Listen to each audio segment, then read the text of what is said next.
Warning. This program may contain material of an explicit or graphic nature.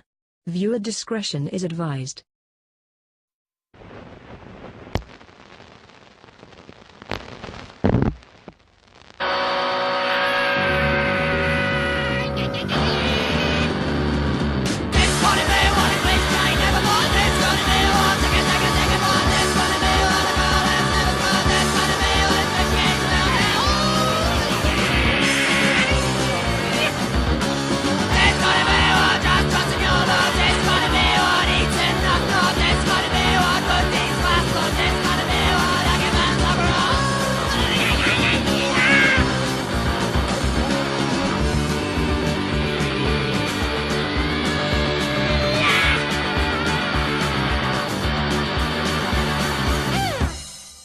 Broadcasting undead from the B Ward in the beautiful sunny nation of Bifrica, this is the Post-Mortem Show. I'm Dom.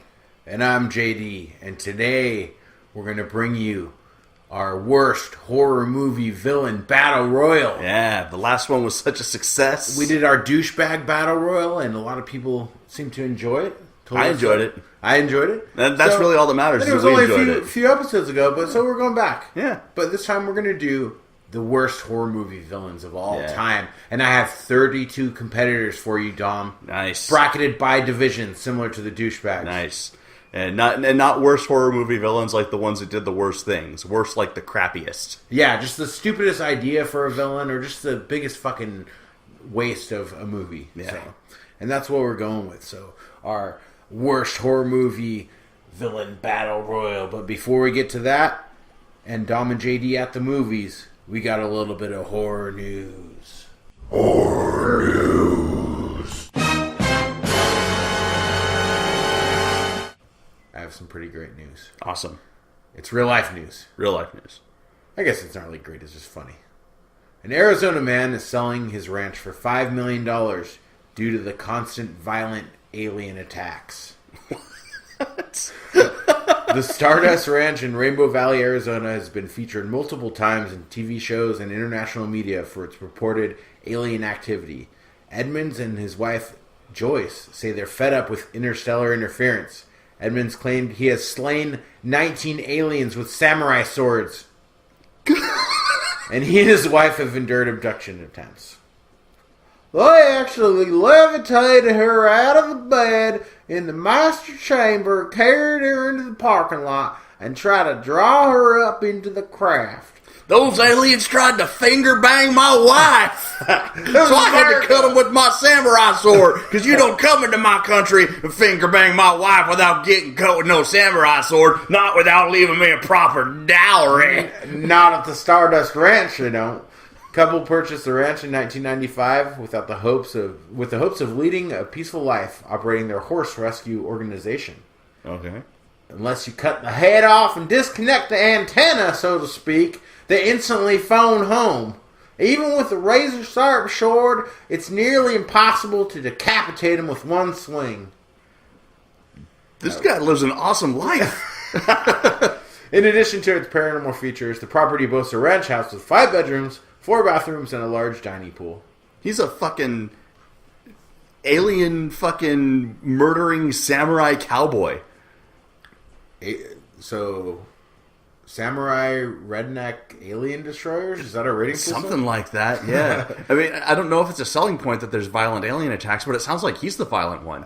I know. Yeah. All of them have been his gardeners. Yeah. It's just his gardener. He's talking about illegal aliens. Yeah. He was definitely misquoted in this. Yeah, the aliens are just like, they're like, hey, we just want to show you how to make alien baked goods. They come down. You want to finger bang my wife? No, senor. I don't. Wow. The Greys. Yeah. Yeah, that's a pretty interesting article, I thought. I thought our audience would enjoy that. What a fucking weirdo. All right, what you got this week? So, Dynamite Entertainment is producing a comic book starring the quote-unquote legendary rock band Kiss and the actually legendary Deadite Slayer Ash, entitled Kiss Army of Darkness. Issue 1 drops in February of 2018, coinciding with the February 25th release of Season 3 of Ash vs. Evil Dead. The official synopsis is as follows. Kiss is on top of the world and rocking faces until the night the disciples of Destroyer show up and the band disappears. With the tour canceled, a young Ash misses one of the most important events of his life that will change his destiny. Now the Chosen One has to get back on the right path. The covers of some of the books have been released on iHorror.com featuring Deadite versions of the members of Kiss. Fuck this. Yeah, that's a cash grab and a half. God. But Kiss has always been like that. They're Kiss lunchboxes such and fucking shit. whores. Yeah, and they such are. fucking dirty, fucking terrible people. Keeping their dirty hands on my Bruce Campbell and they're trying to finger bang my wife. Yeah. Kids are aliens. Paul Stanley is a star child. Goddamn. He's from the stars. Goddamn Star Child trying to finger bang my Bruce Campbell. Yeah, you know, this is probably a controversial statement, and I know that we have friends who are into Kiss, and this statement doesn't apply to the people that I already know, but I have a hard time trusting people who are really into Kiss. They're just such a fucking superficial fucking fluff band. Like, they wrote some good songs like fucking 40 years ago, but everything else has just been fucking, you know, capitalism masked as rock and I roll. think they're highly overrated. Yeah. Yeah. And this is just... Sorry, Danny. Yeah. Our apologies, Danny. This is just fucking bullshit. I mean, it's going to sell. Obviously, it's going to sell because there are people who like horror and there are people who like Kiss. But goddamn Star Child finger and banging my Bruce Campbell. That Paul Stanley. You can't trust him. With his fucking... Can't trust him around your wife at all. With his Cheeto ear. Cheeto ear. Yeah. So, production is set to begin early next year on Evil Dead remake and Don't Breathe director Fede Alvarez's The Girl in the Spider's Web. Have you heard of this?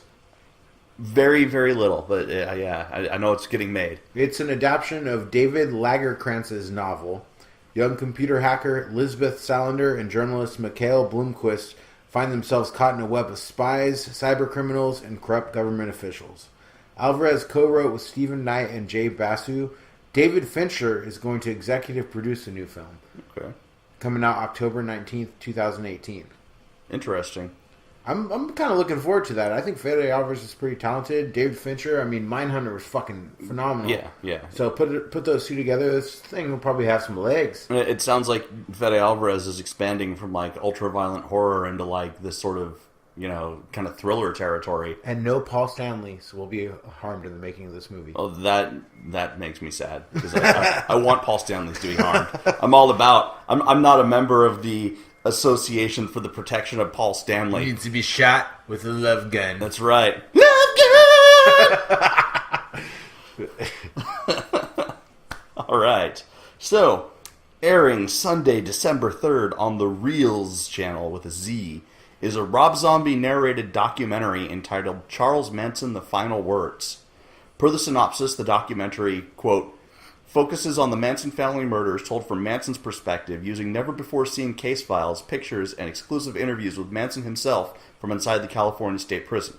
The documentary will also include Manson's eerie and disturbing conversations about modern society, justice, his decades behind bars, along with digitally restored audio recordings from the original investigations to reconstruct the path of events that led to the brutal slayings.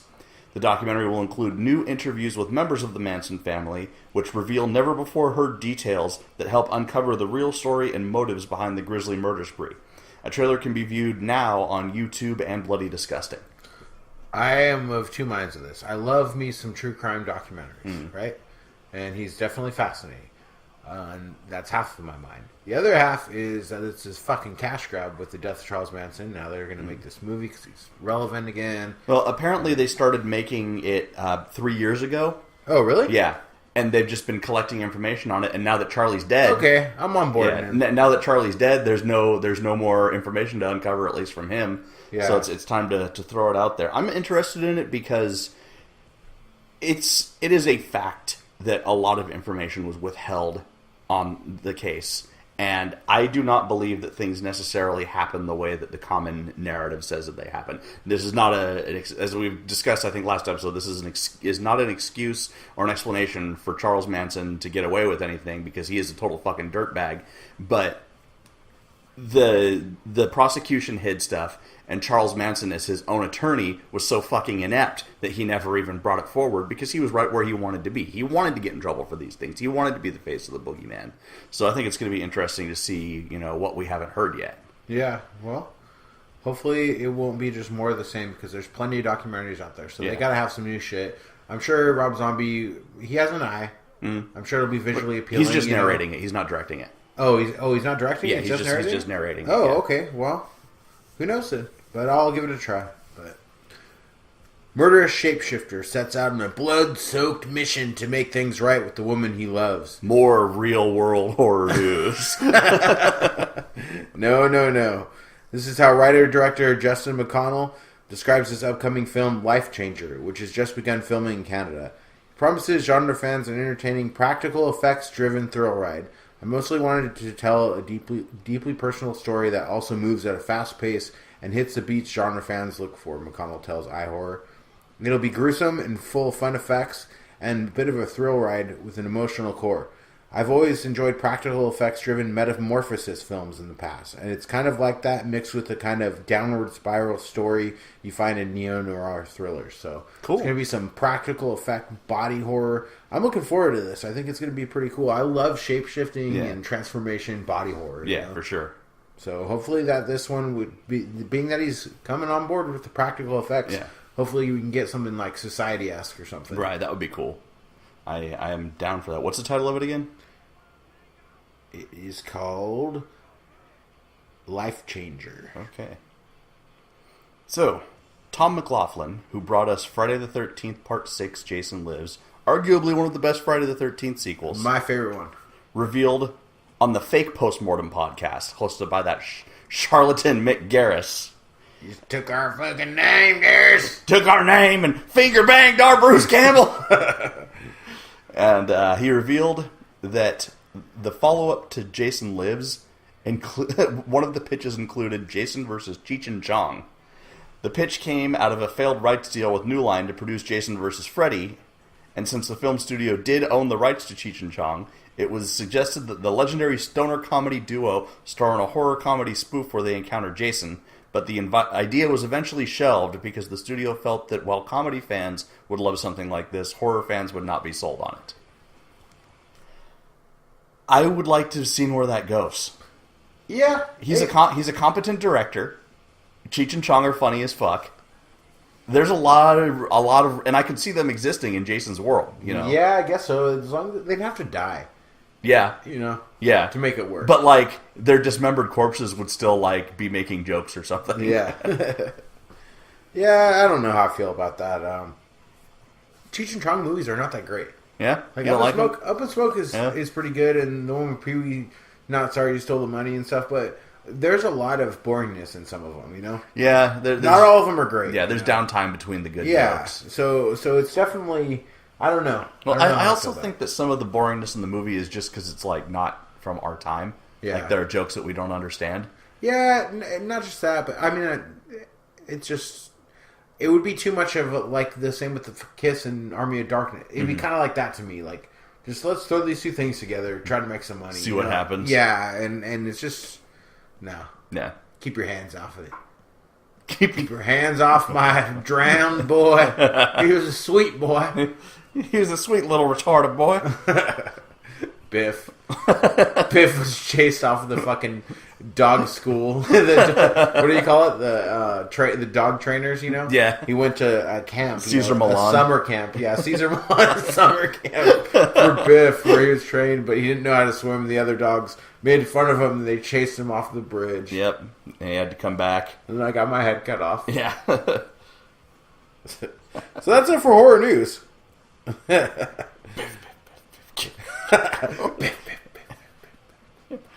And we'll be back with Dom and JD at the movies after this. Hi, thanks for listening to the Postmortem Podcast. If you want to support us, go to our website at www.postmortemshow.com and click the Amazon link. By clicking on the Amazon banner, Amazon will give a small percentage of the purchase price of your item back to the Postmortem Podcast at no additional cost to you. That's right. It doesn't cost you any money. We get money. You want us to keep doing this? You want more Doug Jones talk? You want more dick and fart talk? I don't care. We're going to do it. Fund our filthy, filthy habits. Yes, and they are many, and they are fast. And most of them aren't legal. Yes. Click the banner. Just do it. Come on, don't be a dick. Give us money.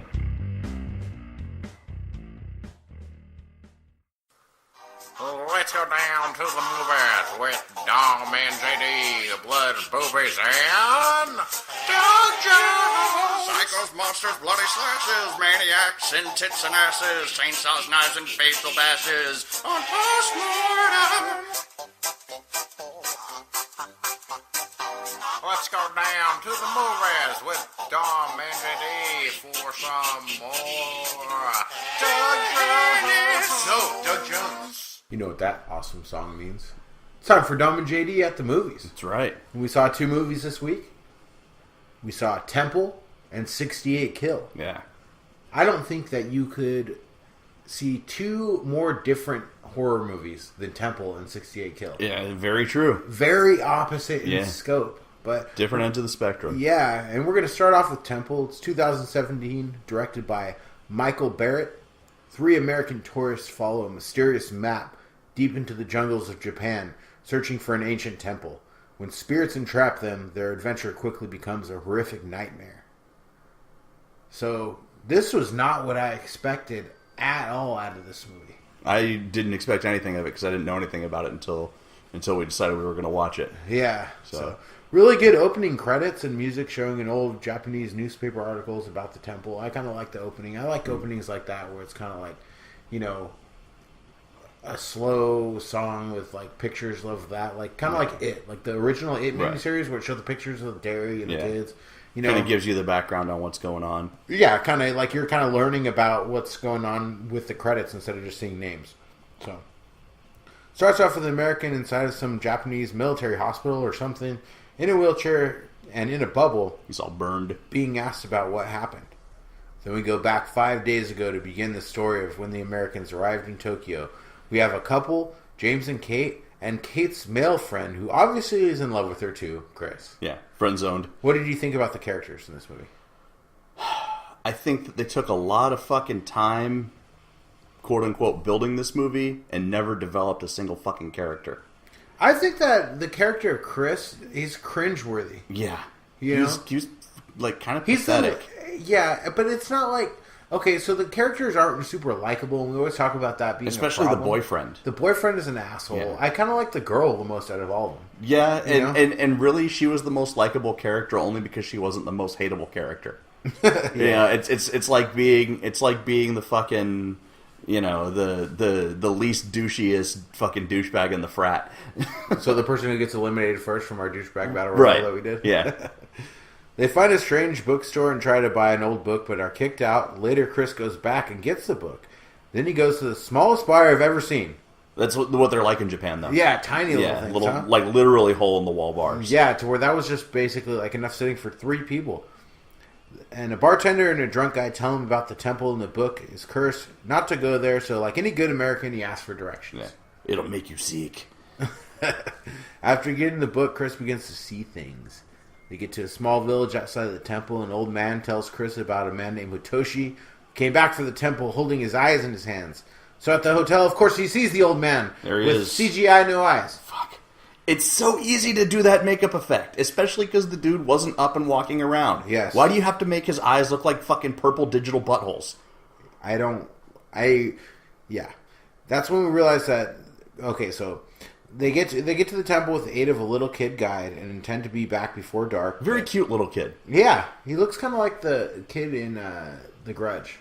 Kind of. It's because all Asians look the same. That's extremely racist and inappropriate. Chris falls and hurts his leg, so they have to stay the night. They realize that they're not alone. Good cinematography. It must have had a pretty big budget for a small movie like this. For the locations, when it was CGI is unacceptable. Yeah, it's horrible. But I really liked the music. The music was good. The music was the highlight of the movie for me. No eyes is easy to do with practical effects. Why CGI for no eyes? Every time there's no eyes in this movie, it's CGI. So, pretty sweet creature, though. Even with CGI enhancements, there is a creature at part of this movie that was practical with a little bit of, like, almost reminded me of The Evil Within, to where that thing at the end where there was, like, with eyes and stuff, the CGI is, like, in the eyes. Yeah. But it's a real rubber creature. Right. You know? Which is... I don't know why you would do that, and just I'd rather see the rubber mask than the CGI. Yeah, I think they tried to Jurassic Park it. They just didn't have the skill. Yeah, it's better though than all CGI creature. Yeah, you know, at least there is something there. So Because you can tell when something's not there. Right. You know? They kind of just messed with what was there. Like Superman's mustache. I really enjoyed this movie. Really? I liked it. I did not. The CGI eyes is a huge fucking problem for me. And you know how I hate the fucking CGI. I know I said I wouldn't watch any more ghost movies ever based on the bullshit that's coming out. But it kind of gives me hope a little bit. I would have given it a higher rating if it wasn't for the CGI eyes. And I really didn't like the ending. But other than that, like it does a good job of building like a tense atmosphere through the music and stuff like that. I did like the creature a lot, and I liked the story. Some of the acting and the execution and direction was not so good, but I think that the writing was pretty good in this movie. No, I did not like it. It started out promising and then just went downhill very fast. I did not. I like the cinematography when things were lit. That looked good, but the last half of the movie may as well have been fucking found footage because it was all like too dark and herky jerky camera, and you know because this is a movie that involves a camera, and so it could have very easily just been a found footage movie, and they didn't go that route. And I was like, oh, cool points. I'm gonna watch an actual. I like movie. how they used it a little bit. They used the found footage interspersed when right. the guy was actually using his camera because he was like he liked to film stuff. Like they used it in a way that made sense, and I the night vision, sex watching thing. That's pretty creepy. That's why I lost all respect for that character. Because he's just like watching, in the night. Yeah, watching his friend get banged by her douchebag boyfriend. Yeah. But by the end of the movie, it was using all of the found footage tropes in a non-found footage setting, and it was just frustrating and annoying to watch. Two things that I do like about this movie, though, that I will give it points for, is I really liked the use of like the representation of the monk spirit and the use of like old school traditional Japanese costumes. Yeah, that looked really cool. The sets in this movie are really good, and the costume design and stuff. And even the practical effects, when there are practical effects, are very good. And I loved the music. The music was definitely it's got an A+ score. I think it would drop 3 full points without the music. Absolutely, absolutely. I hated the fucking twist ending. That's what I was going to ask you. What did you think about the twist? There's not just a twist ending. There's a couple twists in this movie, if you think about it. Yeah, and I did not like that at all. Yeah. And that's where it kind of dropped off. Like I was going to rate it maybe 2 points higher than what I did. Before that happened, and then the eyes, everything, I don't know. So. Yeah, I didn't like the characters. I didn't like the way the characters were acting. Like their actions didn't make any sense, and it feels like they were just trying to shoehorn conflict into the story when it was completely unnecessary. Yeah. And like they create this whole fucking dramatic angle out of nowhere just to get one of the characters to leave the rest of the group. There would have been 100 more better reasons that would have made sense for the I could have just went for help because of her foot. Yeah, exactly. There was no need for that. Yeah. But to me though, I really like Japanese culture. You get a lot of that. The sets, the music. This movie has a lot more going for it than it has missing, I think. I felt it was a one step forward, one step back kind of thing. Yeah. So IMDb is a 3.7, which I think is ridiculous. It's better than that. I mean, this is better. This is not a Ouija experiment or anything like that. This is like I fucking hate ghost movies and stuff based on all the shit that I've seen recently that I couldn't stand at all.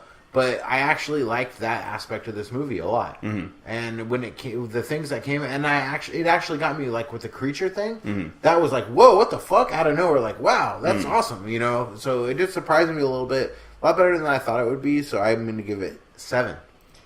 Samurai redneck, Paul Stanley, you fingering alien decapitators, alien destroyer. Yes, I would have given it a 5 if not for the twist ending. The twist ending knocked a point off of it for me. I'm going to give it a 4. Wow, a 4, huh? I thought that you were going to like this more than me, even. That's crazy. Sometimes, with my Cult of Chucky rating, when you really loved it and I couldn't stand it, and sometimes you surprise me, dog. You surprise me sometimes. You're a mixed bag. That's right. You're mixed nuts, dog. I'm like the wind.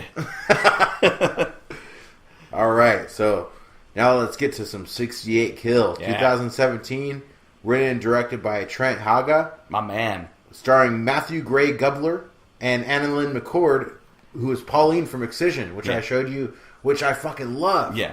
68 Kill. Started with a couple dead bodies and $68,000 in stolen cash. Chip Taylor's girlfriend Liza had the perfect plan to rip off her rich sugar daddy. Should have been easy in and out one kind of deal. Nobody would get hurt and they would come out of it with enough loot to solve all their problems. But things started going wrong as soon as they were inside the rich man's house. And for Chip, it was only the beginning of the longest, most terrifying ride of his life. Holy shit, this movie came out of nowhere. I loved it. I fucking loved it too. Trent Haga's a fucking underrated director. He did Dead Girl. He wrote Dead Girl. Yeah. And Cheap Thrills. He wrote Cheap Thrills and also. Cheap Thrills. Which were both awesome. He's been heavily involved in horror video games, Evil Within, a couple other things. He's just a great director. And he's the guy, if you guys have seen, he's in a lot of trauma movies too. Terra Firma, he's the guy that does the effects and stuff. Yeah. And he's awesome. Romeo and Juliet, he was involved in that. Yeah. And Toxic Avenger 4. Yeah. Citizen Toxie. So, I really like this. Liza beats the shit out of Chip. She's crazy as fuck. And Chip is such a fucking putz. He's so sympathetic, though. Yeah, It's the opposite of Chris from Temple. Yeah. The way you don't like him because of the way he is, yeah. You like this guy because of the way he is. Right. Dude, at one point, if you pause this movie, or not pause it, but if you don't look at it and let it play and listen to him, he sounds exactly like the kid from Superbad. Not the fat kid, but the other kid. Michael Cera? He has the same voice. Huh. Same exact voice. And which is weird, yeah. But it didn't take me out of it, so.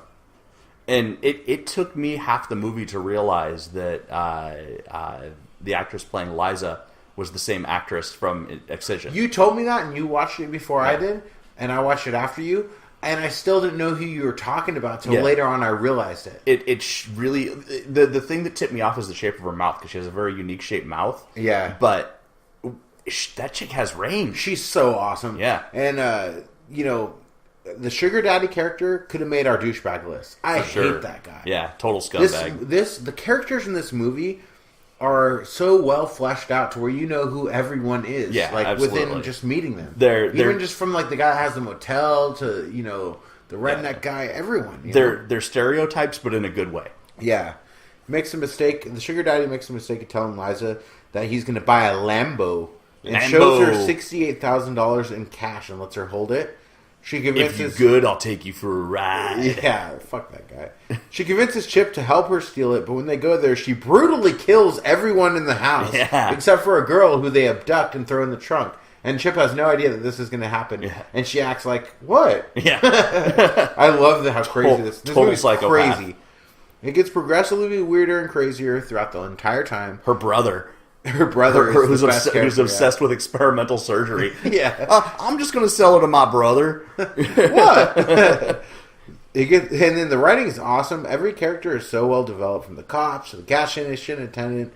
Everyone's dialogue is great. Yeah. The dialogue's so good. Annalyn McCord, unrecognizable, just like Dom said, compared to Excision, but just as good. She might be my favorite actress now after these two movies. Yeah. These two performances. She's definitely up there. I love Awkward. Yeah. And she does it so good. Yeah.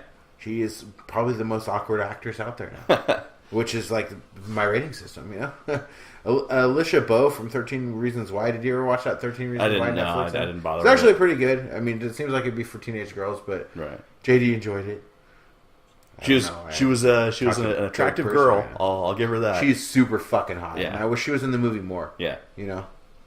Character Chip, sympathetic, fucking pathetic guy. Trent Haga, as a writer, I think this is amazing. Yeah. So. It's based on a book, so I want to go. Oh, really? I want to go and pick up. There's two books, so there's room for a sequel. Awesome. I definitely want to check those books out now. I love the white trash fucking goth pillhead. And her fucking psycho friends. It's like everyone in Florida is a fucking secret psycho. I really liked the hotel owner. Yeah, the Indian guy. He was so fucking. I met that guy before. Yeah, yeah. This is equal parts violence, comedy, awkwardness, and nudity. Yeah. It felt like a more polished version of something Greg Araki would do. The guy who made the Doom Generation and Nowhere.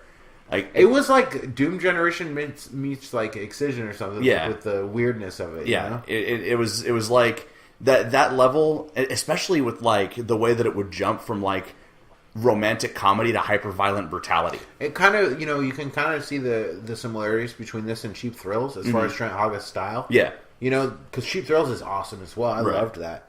And there's some bad CGI in this movie. Some splatter.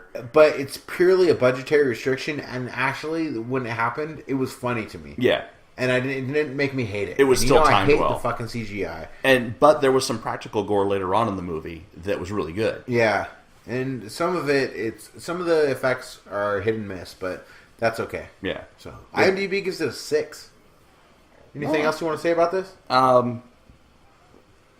I just found this to be a really fucking enjoyable movie. I was never bored.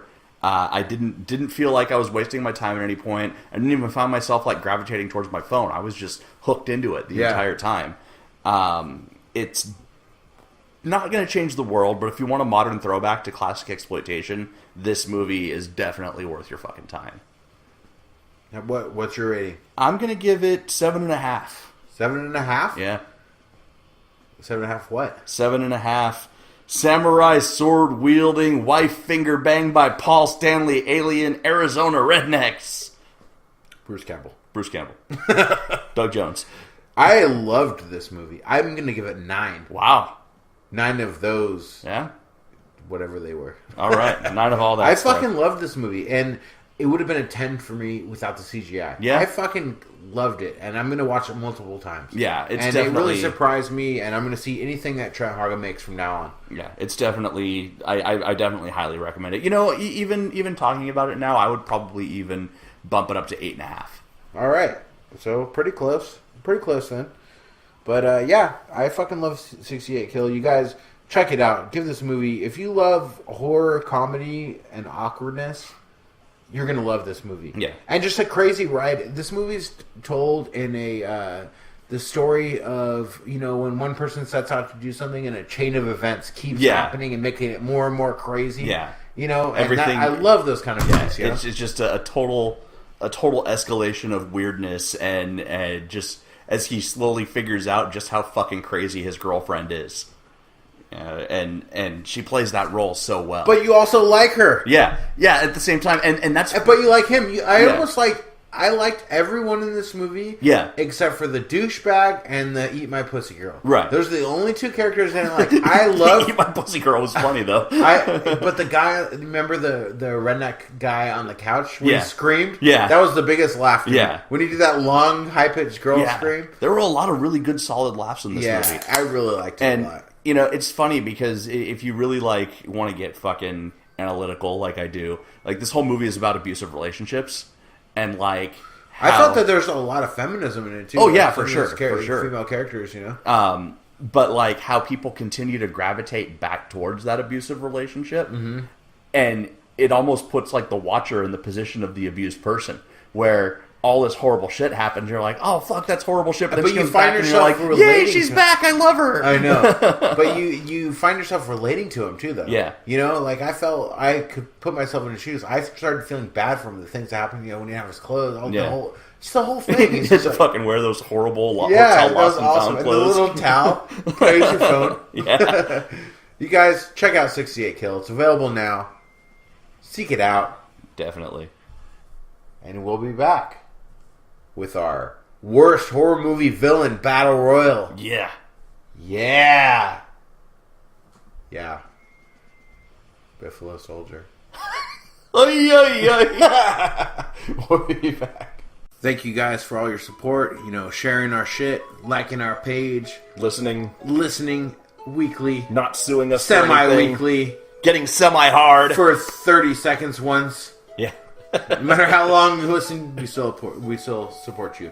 Unless it is just one episode, then fuck you. Yeah. You better run for the fucking hills. Run through the jungle. That's not what this is about. No. What this is about is we have now started the official Facebook group of the Post-Mortem Show.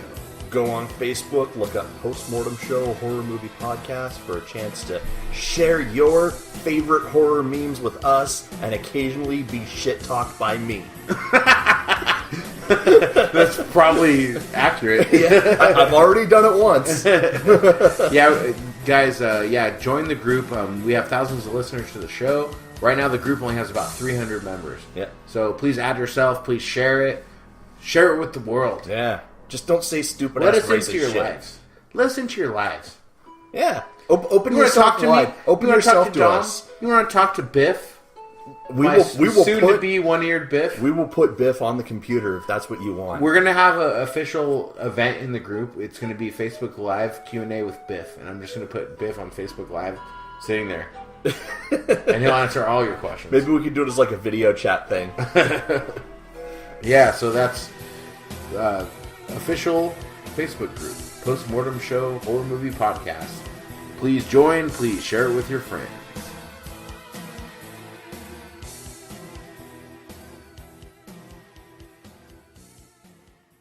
Hey, we're back!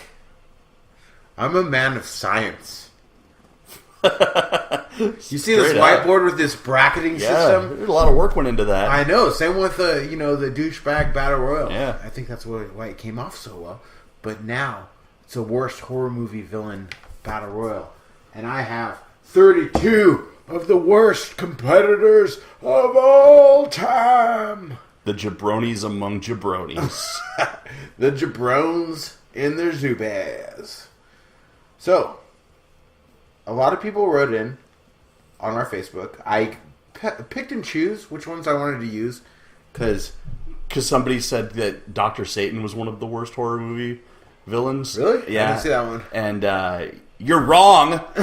Fuck you. You're wrong. whoever it was, Biff. just keep listening. Yeah, just... You know what? No, don't listen. Because you obviously don't like horror movies. No. You're obviously a poser. No, just keep listening and But punch yourself while you listen. And say it's for me. To pretend it's you're me punching you. alienating the fans. I'm gonna have to kill them with a fucking samurai sword. Yeah. Because I'm alienating them. Now they're going to try and fucking finger bang us. See, that's what happens. You say Dr. Satan's a horrible movie victim, You know and what? next thing you know, you're fucking sticking your finger in my ass in a fucking Arizona porta potty. God damn it. You know what? Don't listen to Dom, first of all. I apologize on behalf of Biff, Doug Jones, H.P. Lovecraft, and all of us here at Postmortem. Dom, you're fired! You're fucking fired, Dom! Clean out your locker at the club. Doing the box walk. Yeah, no, it's okay. It's okay. We love you. We don't care what you say. I don't care if you said Herbert West is the worst villain of all time. I probably would. Actually, I would care. Yeah. But I would never say that. we're going to get into our first matchups of the evening. Now, Dom, I have bracketed these warriors All right. in the worst horror movie villain competition, similar to the douchebag. Each matchup has its own division and a theme. All right. So we're going to start you off with matchup number 1 in our Christmas division. It's almost that time, Dom. Yeah. My wife has fully decorated the house, even before Thanksgiving, It's which I did festive. not appreciate. But in our Christmas division, we have the Ginger Dead Man, as Gary voiced by Busey Gary making his Busey. return. Well, maybe we'll see the return of Jake Busey's skin versus Bill Goldberg, Santa from Santa's Sleigh. Santa's sleigh. Ginger Dead Man is ridiculous. Yeah. But it's voiced by Gary Busey. Yeah. You gotta give it a little bit of points there. Yeah. And it does embrace its ridiculousness. yeah. Santa's sleigh was not a good movie. No, it wasn't. It was not a good movie at all. And Bill Goldberg is not a good wrestler. I would agree with that. But what it did do was take the horror movie from Ernest Saves Christmas and bring it to life. That's true. So I love Ernest Saves Christmas. I'm thinking I just love Ernest. that maybe the Ginger Dead Man takes this because Bill Goldberg fucking spears him like 72 times and is broken off his arms and legs and is about to go in for that final kill shot, but then Ernest P. Worrell returns from the grave to take him out. Ernest is not going to be in our worst anything. You hear me? Ernest is not the worst anything. You don't think he's going to want to seek a little bit of revenge for Bill Goldberg profiteering off of the idea that's in his movie? Okay, I'll go with that. Okay, well, but he's not going to move on to the next. No, he's not. What's going to happen is Bill Goldberg all roided out and hungry, is going to come out, see the gingerbread man. He's going to be like, protein, and just eat him alive. Yeah. And then Ernest, Ernest will have his revenge. Yeah. And kill Bill Goldberg. He's going to come out. Ernest is going to come out. And he's going to be like, "You stole that movie from me, know what I mean?" He's going to fucking kick Goldberg in the stomach so hard that he shits himself to death. And that shit comes back to life. Also voiced by Gary Busey. So we have, moving on to the second round, the ginger shit man. The ginger shit man. All right. And number 2, our trauma division. All right. We have the evil bong. Ugh. Taking on the killer condom. Wow. Inanimate objects. Yeah. Back to life. Evil bong, killer condom. Both pretty bad. Yeah, not very good. Killer Condom, to its credit, though, was like a foreign film. It was made in fucking France. And Troma picked it up. So that's not like American laziness. I think it was just too heady for us to understand. Yeah. Evil bong, I mean, I gotta give it to the evil bong in this round, I think. Yeah. It's fucking stupid. Yeah. It's stupid. In our third matchup of the evening, we have our Stephen King division. The trucks from Maximum Overdrive taking on the Lawnmower Man. Wow. Those trucks are fueled by cocaine. Because that movie the fuck is Lawnmower Man fueled by this? That whole movie was fueled by cocaine. And Stephen King disavowed the Lawnmower Man movie. So I think the trucks, not only do they have the power of cocaine, but they have the power of Stephen King actually standing behind them. So you might even say that a coked out Stephen King was driving the truck. Absolutely. The main truck. Which was also coked out. Right over the retarded guy who mows the lawns in his spandex suit with little beads of neon lights on it. His little just fucking Tron ripoff spandex suit. Yeah. Alright, so we're going to give it to coked out Stephen King. Coked out Stephen King truck. And if you hear that sound, that's me writing on the whiteboard, because there's no way we'll ever remember any of this by the time it's for the next round. The whiteboard that we acquired because of our Amazon click-through. Yeah, Amazon click-through. And we're going to be announcing something shortly. Coming to Postmortem. I think it might be next episode. It might be this episode. Oh. If it was, you've already heard it. And you've traveled back in time. So, moving on. In our Valentine's Day division, we have Cupid, the Cupid mask guy from Valentine. Ugh. And the Miner from My Bloody Valentine. Compared to the Cupid mask guy, the Miner is a supreme badass. I would agree. I think that's a fucking squash match. So the Cupid moves on. Wow. It's an inverted squash match. Well, what I'm saying is that we're going with the worst. Yeah, that's true. If you think that the Miner is a badass, then the Cupid wins. Yeah, that's true. That's true. Wow. Right. You just blew my mind. All right. Like, the Miner comes out and, like, he tries to, like, make it a serious fight, and that's his downfall right there. Then an arrow pierces his chest, and he gets his eyes turned to hearts. And he just bends over and spreads his entire colon, and the Cupid just dives straight through his asshole, out of his mouth. Wearing his gas mask as he pops out of his mouth. So, gas mask Cupid moves on. All right, number 5 in our food division. We have the stuff. The actual stuff. Right. Taking on the Killer Tomatoes. Who? Killer Tomatoes spawned some sequels. It spawned a cartoon. It spawned a movement. Yeah. And it was also, like, it was a parody. Where I don't know if the stuff was necessarily a parody or whether or not they're... I mean, don't get me wrong. I actually really like the stuff as a movie. It's not a good movie. Fuck that little kid, too. That kid is a bad actor. It's not a good movie, but I like it. But the stuff is definitely a worse concept. Because the stuff is just some shit that comes out of the ground that some fucking redneck who was trying to find the aliens that he wanted to decapitate for finger banging his wife found and fucking ate. It's fucking ground yogurt. Fuck that. All right, it's terrible, so it wins. The stuff wins based on its terribleness. And what happens is like that fucking redneck dude is walking around and he sees the stuff coming up out of the ground and he's like, oh, I'm gonna try some of this fucking dirt yogurt, and he puts it in his mouth. And then he sees the killer tomatoes rolling in, looking for their fight, like they've been contracted for, and he fucking flips out and he just fucking ginsus all of them before they can finger bang his wife. That seems like a logical scenario. Yeah, and then the stuff bursts out of him and moves on to the next round. And he opens his mouth really wide, like Garrett Morris.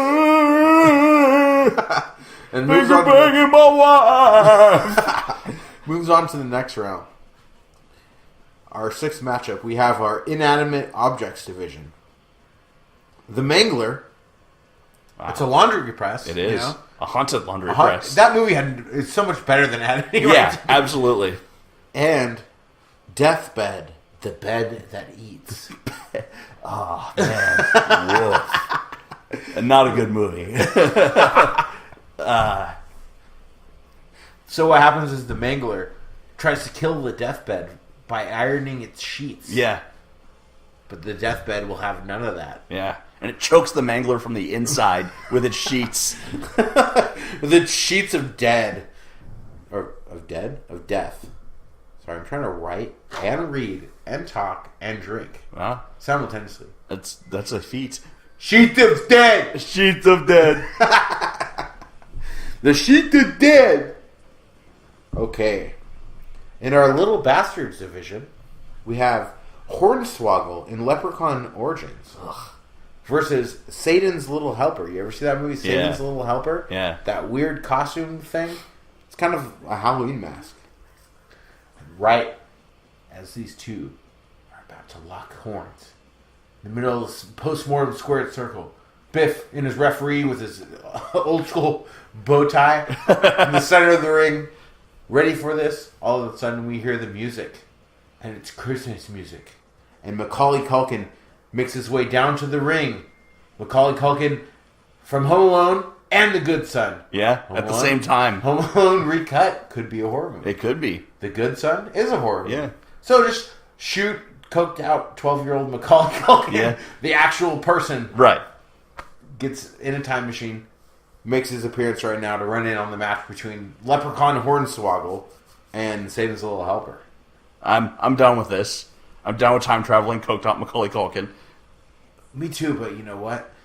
I don't know if I can say anything is worse than Hornswoggle in Leprechaun Origins. It's true. Why cast a famous wrestler that's a midget in the role of Leprechaun and then not show him? And then not show him at all. He's completely CGI / masks / effects. He has no lines. Yeah. There's no humor involved. They completely killed the Leprechaun character. Yeah. And I love Leprechaun. Yeah. I know it has its flaws, but Warwick Davis is amazing. Leprechaun is a stupid fucking concept. And they embraced it. They embraced the stupidity of their concept and made a fucking great movie out of it. But Leprechaun Origins... And Lep in the Hood came to do no good. No good. None at all. I see pulling bats out of his throat. Yeah. I gotta say, Macaulay Culkin with the run in there. Yeah. I mean, you know, he's got the surprise factor, but I think just... Hornswoggle just shits the bed and no-sells everyone. Yeah. And just completely ruins the match. And there's a thing... That's moving on. Like when Hornswoggle was in WWE, they'd put you in a program with him right before you got Future Endeavor. So what happens is, the match goes on, and then all of a sudden, Biff Future Endeavors everyone, and for some reason, the curse of Hornswoggle lives on. All right. Number 8, our Animals Division. All of a sudden, this is an open arena match. We're going like, what was it? Silverdome? Is that? No. Caesar's Palace. We're going with the Caesar's Palace WrestleMania. All right. Where it had the toga theme and everything. Yeah. With the open air. It was in the day. Bobby Heenan came out backwards on a horse. And that's a plot device for this matchup.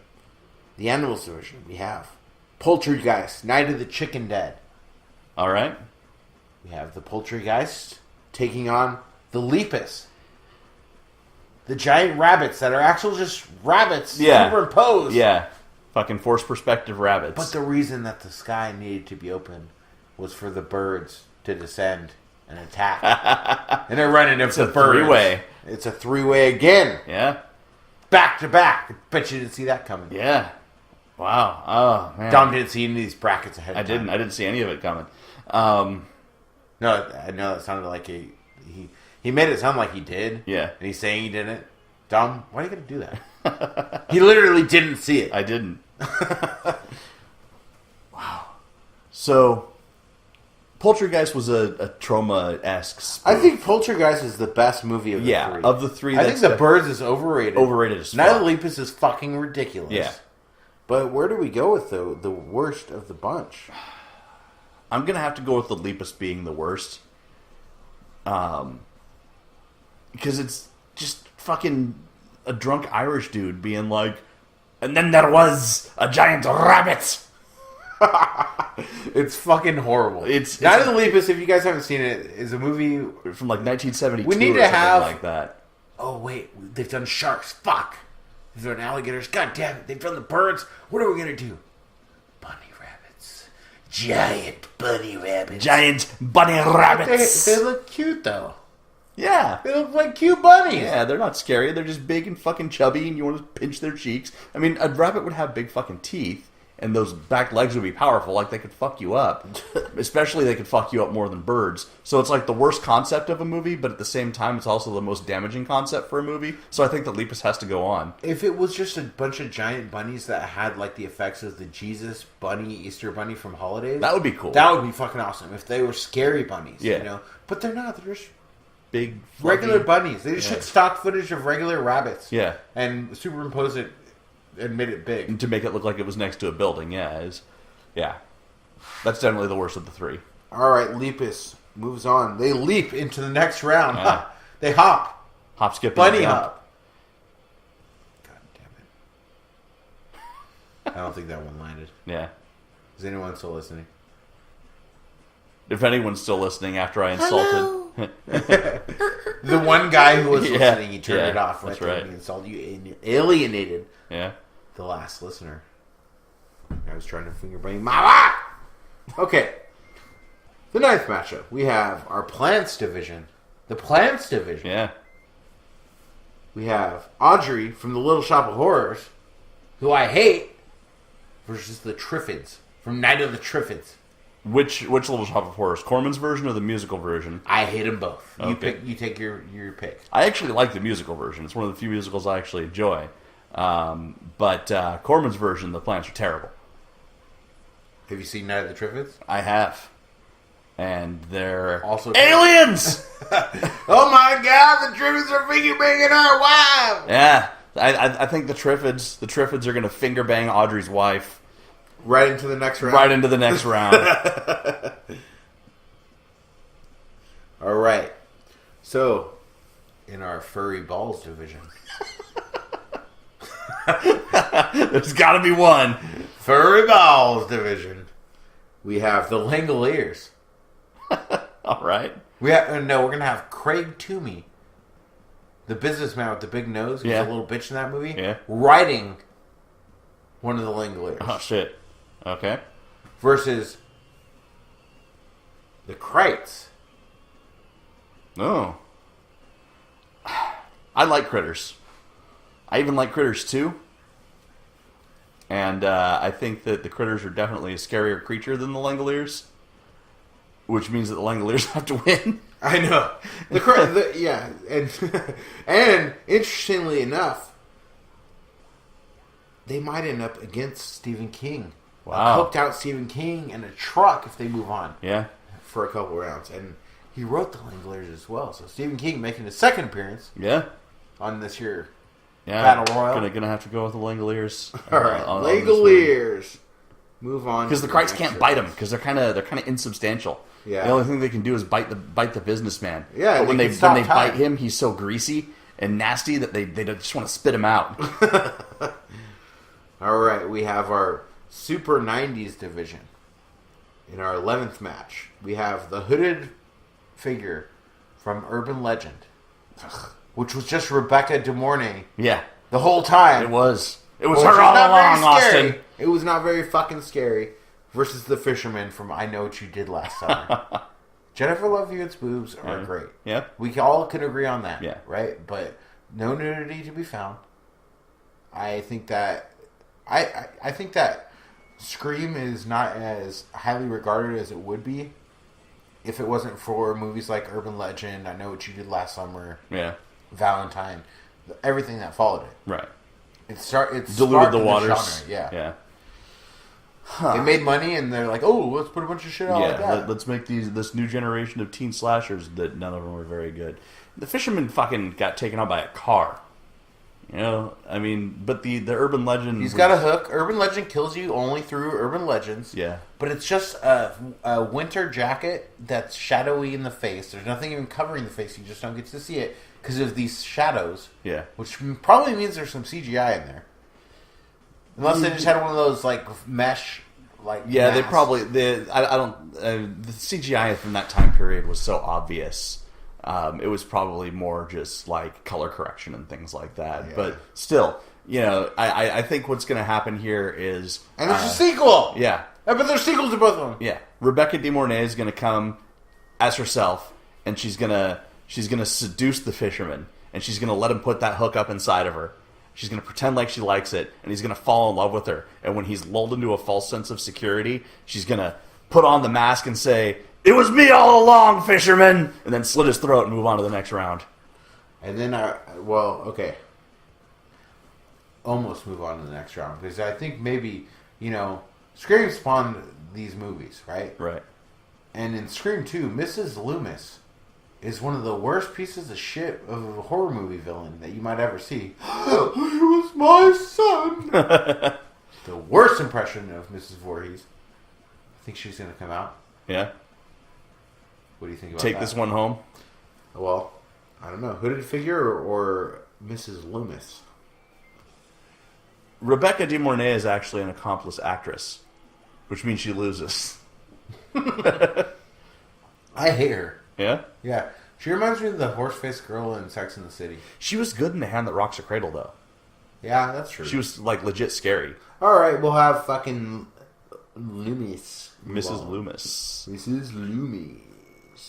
So, I had to put these two together because I figured if not, they would meet up in the finals, destroying everyone else in their wake. So I wanted to get one of them out of the way. Clash of the Titans. The Clash of the Titans in our completely fucking ridiculous division. Yeah. We have Jack Frost versus Uncle Sam. Oh, wow. Snowman rape scenes of Shannon Elizabeth. We have Uncle Sam, who really likes the 4th of July. Yeah. And he just wants you. And looks fucking terrible. Terrible. With terrible effects, terrible movie. Yeah. Both of them, across the board. What do you think about that? Jack Frost did land Shannon Elizabeth. That's true. That shows that he has some prowess. Uncle Sam has fireworks, and everyone likes that. That's true, and fireworks melt snow. That's true. Maybe Jack Frost is going to be so spent from banging Shannon Elizabeth all night. And then I'm going to give this one to you. Yeah. Uncle Sam's a worse villain. All right, Uncle Sam moves on to the next round. We'll only have 2 more first round matches, people. Stay with us. In our Kaiju division, we have Monster versus the Stay Puft Marshmallow Man from Ghostbusters. Monster is a stupid fucking idea. It's a terrible but name, it's kind of too. over. Yeah, it is. Stay Puft Marshmallow Man, for that big of a movie. Yeah, it was a great movie. The grand finale is a fucking Marshmallow Man. Yeah. But it was meant to be silly. I'm sure Monster was meant to be silly, too. It's very hard. See, some of these, I put these brackets together, but I can tell you the winner. Yeah? I need help. I'm going to say Monster is worse. Monster is worse? Yeah. All right, we're going to put the turd on to the next round. In our Shitty at Your Own Job division, we have John Voight from Anaconda. Very shitty at his job, right? Not good at his job at all. He's great at winking. Yeah. And being covered in slime. Shitty at his job. He's the snake expert. That's actually how he conceived Angelina Jolie. A wink and some slime. Oh, yeah. He's her dad, huh? Yeah. It's fucking weird. Yeah. Huh. John Voight, not a good-looking man. No. You know? Yeah. Even on the man scale. Yeah. Angelina Jolie, what the fuck? That makes me like him a little less, because you know what? You know, whoever her mom is probably smoking hot. Yeah. To take that DNA and combine it and get her, it's got to be hot. But the mom's got to be hotter than her. We've never seen John Voight in drag. Maybe he's like, you know. Wait, I didn't even sell the pony yet. you know those movies where like you've got the ugly girl and like she takes off her glasses and suddenly she's gorgeous. Maybe John Voight is like that. Like he puts on a miniskirt and suddenly he's a beautiful woman. Maybe. John Voight in a miniskirt. Yeah. I'm struggling to imagine that. And the opponent, the dentist. Horrible dentist. Horrible dentist. Great killer. Yeah, bad dentist. Yeah. But, I mean, the dentist, that's an actual thing, but so are snakes. Yeah, snakes are real, and they need to be handled. I think we're going to have to bring in our fucking guest judge for this one. Yeah. I have a guest judge. Who's our guest judge? Last time I called someone for our douchebags list. Yeah. Now I'm going to have to call someone, the only person I know who can decide anything reptile related. Our crappiest villain that we know. He's dialing the phone. This is radio, so you can't see that. Is this Samuel L. Jackson? Oh. He's got Sam on the phone. Motherfucking John Voight! I had to point at you like 3 times for you to be Samuel L. Jackson, but you did it! I catch on. John Voight! You thought I was really calling someone. I think I'm that organized. Last time we called someone, they didn't answer. You impress me sometimes. With this board of villains? Yeah. Villain board. Alright, so, wow. John Voight, shittier at his job than the dentist. Yeah. Alright, we have 2 more. Our What the Fuck division. We have the shitworms from Dreamcatcher. Versus Belial from Basket Case. Oh. Belial kind of looks like a turd. Turd in a basket. Yeah. A bastard in a basket. He's like a turd if you eat too much silly putty. But I kind of like Belial more than I like those worm things. Yeah. The way that guy's fucking face looks when he gets possessed and he's like looking around in the snow and shit, that's kind of creepy. But Morgan Freeman with his fucking like flat top. Yeah, Vulcan Morgan Freeman. Yeah, what the fuck is that? Like, Dreamcatcher is a weird fucking movie. I wouldn't say I hate it. It's just hit and stupid. miss, yeah. I'm going to go with the shitworms on this one. I think they're worse. You know, at least with Belial, they were trying to do something, you know. Alright, so our last first round matchup, we have the Creature Division. We have Rawhead Rex versus Pumpkinhead. Wow, both of them look like dicks. Pumpkinhead looks scarier than Rawhead Rex. But Rawhead Rex has a pretty badass mullet. He does. Rawhead Rex looks like if you took Hulk Hogan's body and put a bemulleted cock for a face. I'm going to tell you something, brother. Skeet, skeet! Skeet, brother! Skeetomania is running wild on you. Skeetomania is running wild. It's running all the way to the windows and the walls.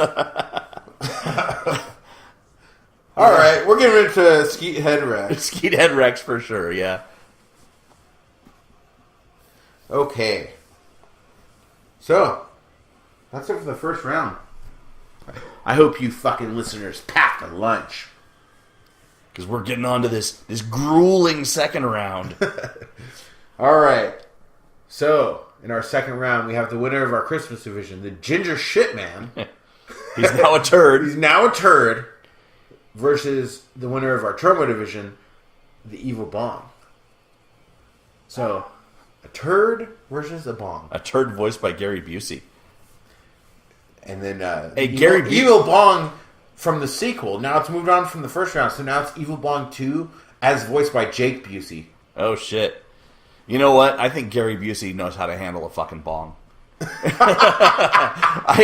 think he probably does. Yeah. I think that he's gonna take that bong out real fast, But he's a turd now, so he's gonna insert himself into the top of the bong and then break his little turd arms and legs out of the sides and the bottom, and he's gonna be a turd in bong armor. I think that's a pretty great idea, but you got to remember this. Jake Busey already wore his own son. Yeah, Gary Busey wore his own son Jake Busey's skin in the previous when we did our douchebag battle royale. Yeah.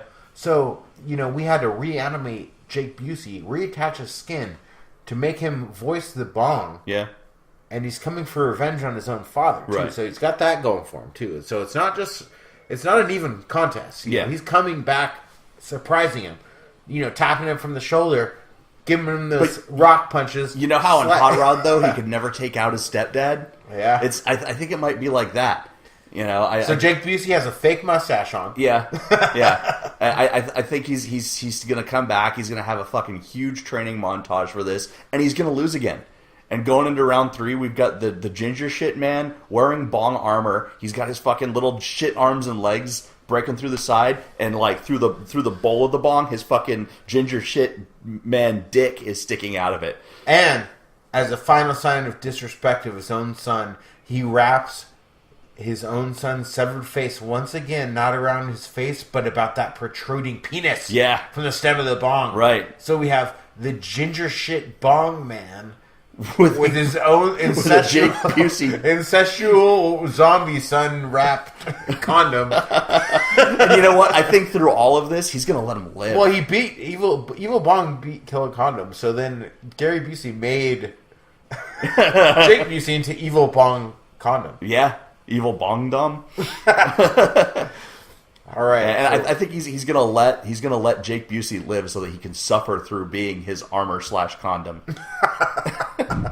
And he's gonna go home to Jake Busey's mother at night and have sex with her. Damn straight. Fuck his mother in his son's face wrapped around his... That's right. You're back in your mom. You're back in there. Go back to the womb. Hey, you recognize this? It's your mom. Yeah, I know you can't see this because you're in her vagina, but you hear this? That's me snorting a line of coke off her asshole. I like it. So, in our next round, we have a coked out Stephen King driving a Mack truck versus Cupid from Valentine. That's a no fucking contest. Yeah, but I mean, I know, but the thing is too, a cooked out Stephen King in a Mack truck is pretty cool. Yeah, the Cupid from Valentine is not. This true. is the worst horror movie, though. Yeah, that's true. But a fucking are we just making it a purely physical fight in our second round? A sentient Mack truck is still a fucking stupid ass idea, though. So Stephen King isn't even driving it; he's riding bitch. He's not even in the shotgun; he's riding in the middle seat. Just doing coke, and any extra coke, he's just fucking packing into the cigarette lighter. And every once in a while, the truck will turn on its own heater from the inside and just blast the cocaine back into Stephen King. He's this weird coked out nerve center. You've convinced me. You've sold me on it. He moves on to the next round. So now, in our next contest, we have the winner of our food division, the stuff, taking on the winner of our inanimate objects division, the deathbed, the bed that eats. So the bed that eats is going to eat the stuff. Yeah. You got to give it to the stuff as an advantage when the deathbed is going to eat the stuff. But that bed's had more gross white things than the stuff on it. That's true. That's true. Yeah, it dedefinitely has seen its share of It's stains. a dead $20 or by the hour motel bed. I think the stuff has met its match. I think it's finally the deathbed is moving on. Found something that can hold it down. Yeah, and I think that's gonna like the stuff's gonna try and eat its way out of the deathbed and not be able to, and it's gonna freak out and eat itself from the inside. All right, I'll give it to you. I agree. Deathbed moves on. So now in our little bastard division winner against our animals division winner, we have the hornswoggle leprechaun versus a giant bunny rabbit. I actually kind of want to see this fight. A rabbit bigger than a human? Yeah. Because he's a midget. Versus a midget smaller than a human. Man, I hate them both. Yeah. I hate them both, But the Lepus is kind of cute. I was just mad the entire time with Leprechaun Origins. Yeah. I couldn't even finish it. Honestly, I got about 40 minutes in and I couldn't stomach it. The Lepus's stupid Leprechaun Origins is infuriating. So Hornswoggle. Yeah, I don't even think it's really so much a fight as the Lepus, like, watches Hornswoggle Leprechaun for, like, maybe a minute, and then just fucking picks up a rock and bashes its own brains in. Because the Lepus is an Irish movie, too. Yeah. So that's They can't even handle it. Hornswoggle's probably not even Irish. Yeah, for real. So we have the winner of our Plants division, the Triffids, taking on our furry ball of the night, the Langoliers. With Craig Toomey riding the Langoliers, Right. remember? Craig Toomey was very annoying, but he was very effective. Yeah. Triffids are plants. Triffids are plants. The plants make it on this.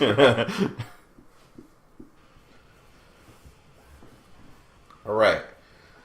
Our first ever run-in of...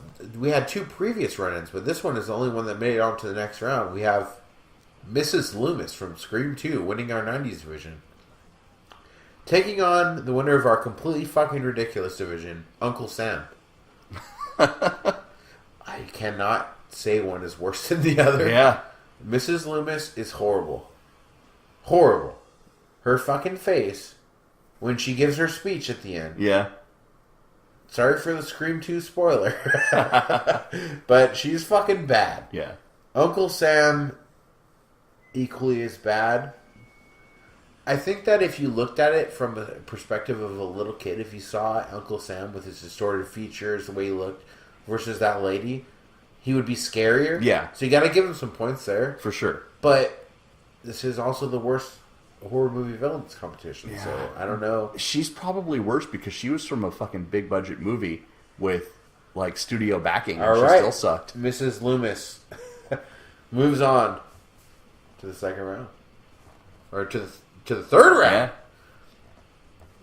All right, the winner of our Kaiju division, Monster, taking on the winner of the Shitty at Your Job division, John Voight. From Anaconda. And you're a shitty father too, Dad.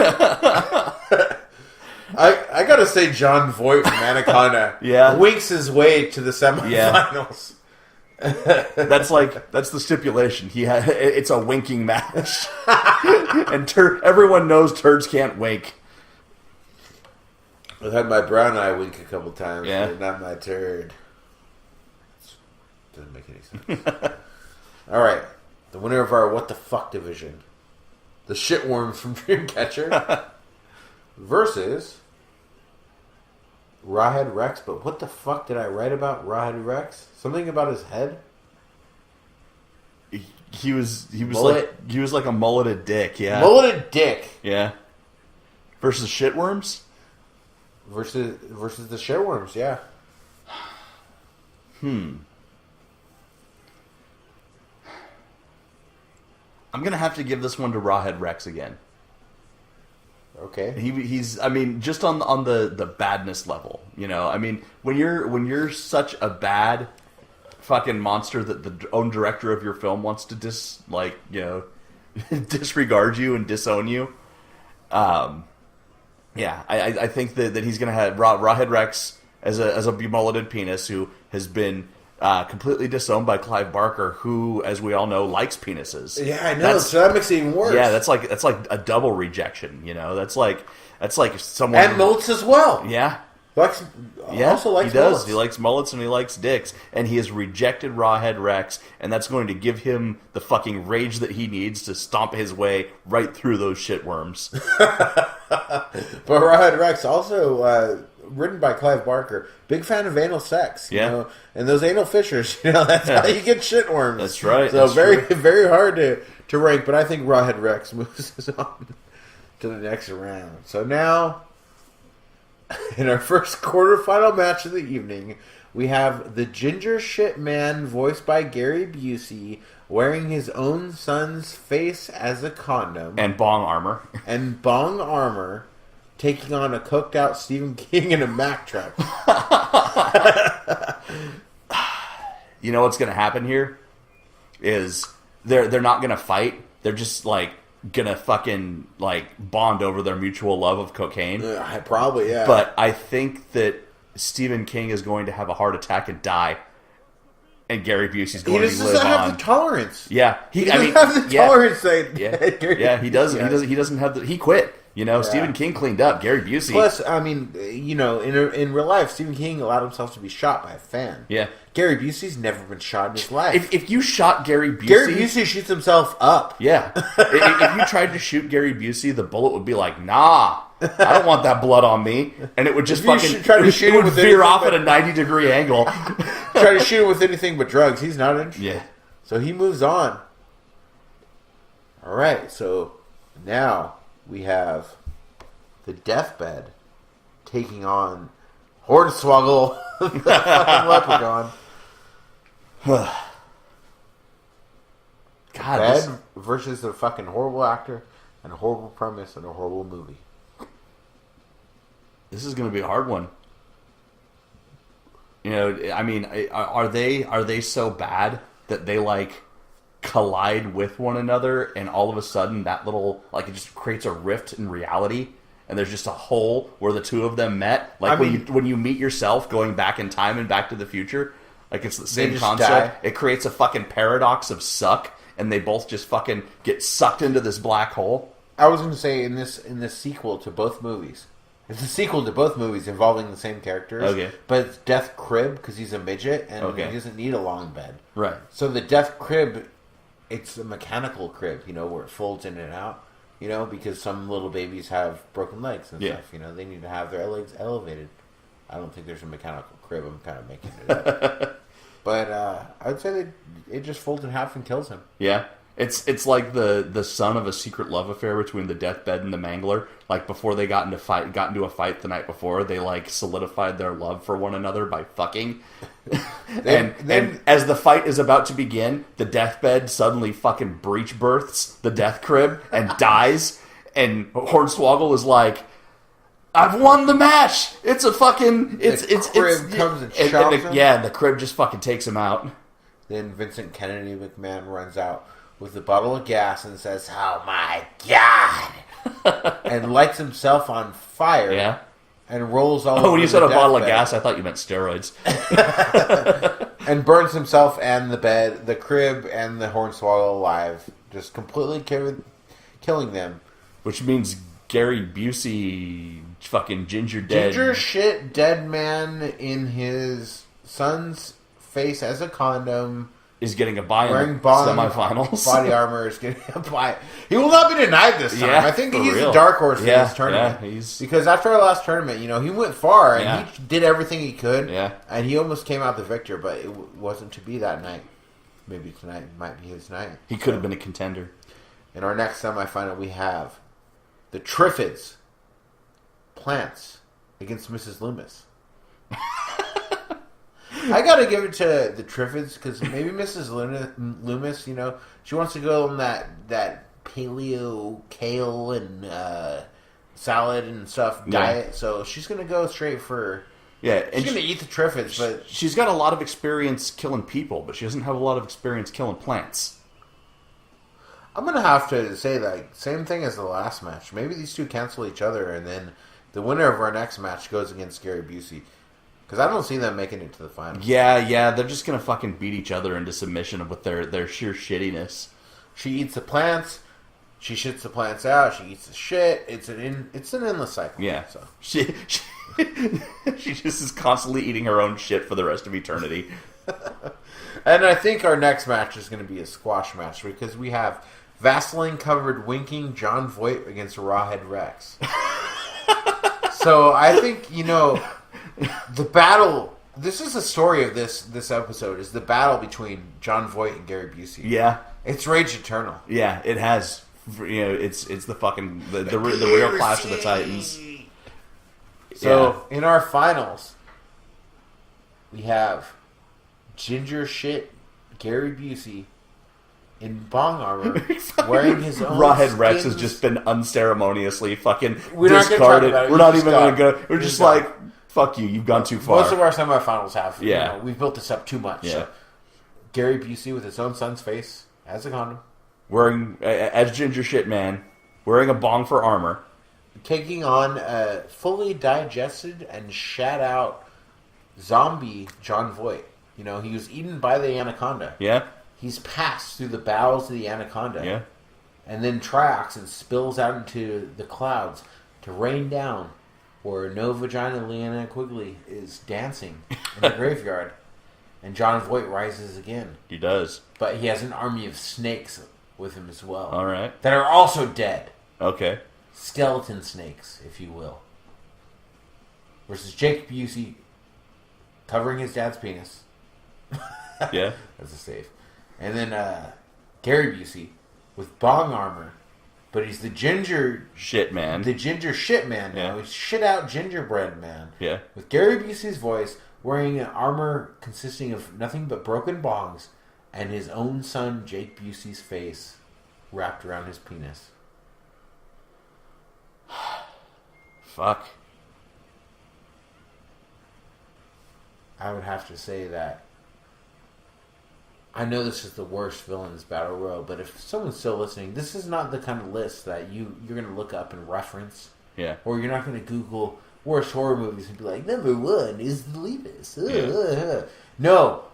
I think when we go down in history as the real postmortem, you know, when Mick Garris is dead and buried. It's totally obscure and obsolete. Mick who? We piss on his grave in our 93rd episode. I think that, you know, in addition to Biff and Doug Jones, Lucifer Valentine, all the cast of characters that have been with us since day one, I think the winner of this tournament needs to be the ginger shit Gary Busey. Absolutely. Bong armor. His own son's face And is his a own condom. son's face is a condom. Yeah. Yeah. And Is it flavored? it's like sweat and bologna. It's Jake flavored. Jake flavored. I think that has to be the winner of this tournament. It's not a villain that ever existed, besides maybe the Ginger Dead Man. Yeah. It started somewhere.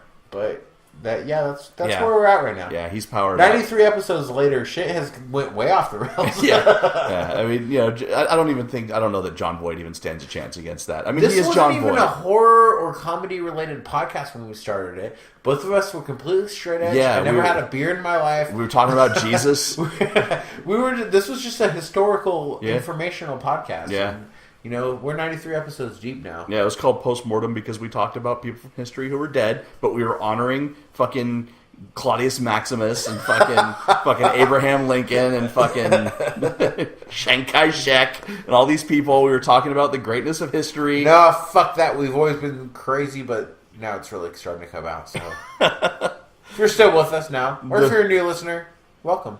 The winner Welcome of this to the battle B-Word. royal, getting his hand raised by Biff at the end, is the ginger shit man wearing bong armor with his own son, Jake Busey's face as a condom, taking it home. In the ceremonial trophy presentation, the way his people from thousands of years have presented the trophy, The Biffrican people. Biff comes on the foot of Gary Busey.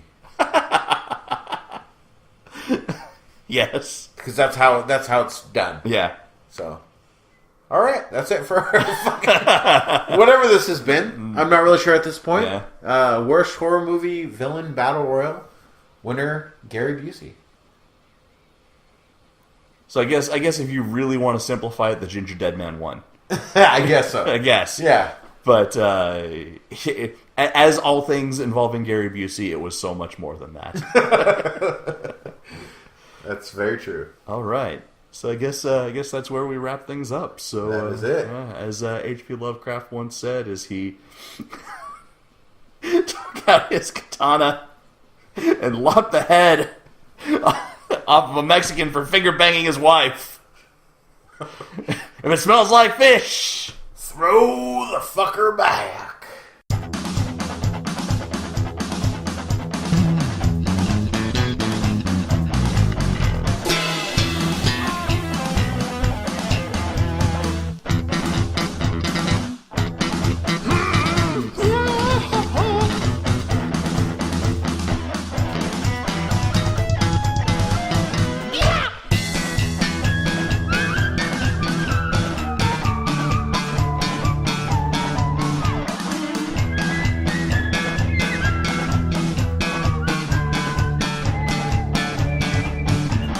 cry. I will never go to school. Cause it's not so nice. And it's just so bizarre place. I just wanna eat pizza. Rose like a trophy. I feel so bad for you. I'm so good for me. But I was paid to fly with you, Batman, or by yet film. And I can't stand the thing, 'cause you make me ill.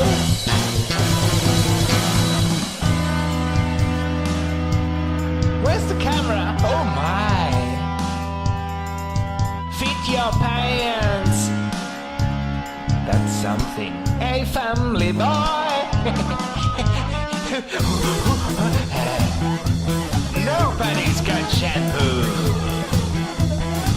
So life is pain for me. No, life is pain for you. Whoa, wait now. I'd like to thank my mom. She bought me this guitar and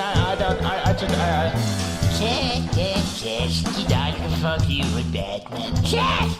Whoa, Bobby! No! I wash my hand, we love you, Batman. The Batman philanthropy! I can't say philanthrope. Pikachu! It's gross again.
You